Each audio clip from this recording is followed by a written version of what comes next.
The election season is here. The economy is not doing well. Crime is all over the place. And insecurity has led to several other problems. People in Nigeria are talking about having to make difficult choices in the way they feed their families. And the government is not stepping in to get them out of a tight corner. I am Ahmed Idris, Al Jazeera correspondent. And between us, I've never seen so much disappointment and frustration directed at politicians. I'm worried about what the future holds for this country. When the registration or re-registration of voter exercise began, we saw a lot of enthusiasm among Nigerians, especially the younger generation. But what we expect to see is that the number of people coming out to vote will be much higher than what we've seen in the last 4 years, simply because of the rate of frustration among Nigerians. We are all angry, we are all annoyed, we are hungry. You're looking at several problems the country is facing. The biggest is security. We've visited several villages, people who've been displaced by bandits, as the Nigerian government calls them. We've seen thousands of people who've been killed by these bandits and thousands who've been kidnapped for ransom. One woman was telling me that she has spent about 10 days in the bush eating grass for the whole 10 days to sustain herself. And in the process, she has lost a lot of family members. Well, the economy is in a tailspin. Nigeria lost its position as Africa's biggest oil producer simply because of oil theft. The oil company of Nigeria announced that it was losing 450,000 barrels of oil per day, and that they have discovered pipelines that were tapping on main export pipelines that take crude oil to sea. Many Nigerians think that this cannot happen without the active connivance of government officials. The drop in the revenue from oil is affecting Nigeria's ability to import food and other materials into the country.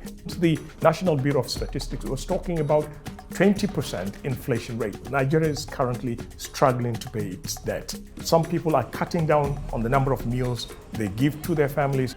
Some people are looking at cutting down the quality of food they eat simply because they can't afford.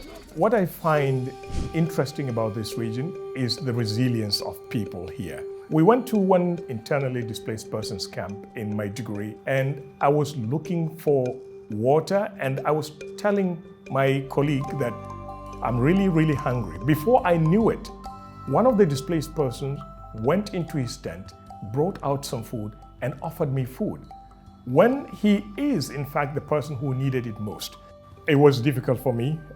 It was emotional, and basically these images or situations I will live with for a very long time.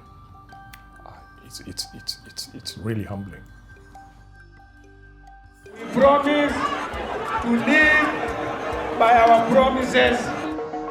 There is a sort of frustration that we are not going to get any further than where we are today with the crop of politicians. A lot of people expected new breed politicians to come. And what we see right now is among the top 4 contenders, all of them at one point or the other have been in politics in Nigeria since the country's return to democracy in 1999. Talk to political analysts, they will tell you that the political process is skewed to favor those in power, the rich and the powerful. Right now in Nigeria, you have to have hundreds of millions of dollars to run for president.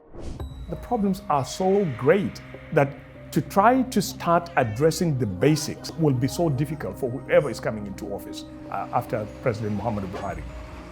I think the future looks a little bit tougher than many Nigerians think, simply because right now Nigeria doesn't have the money, the industrial base is weak, agricultural production is not even up to scratch. So unless these issues are addressed, the future looks bleak for many people. So that's my fear about this country.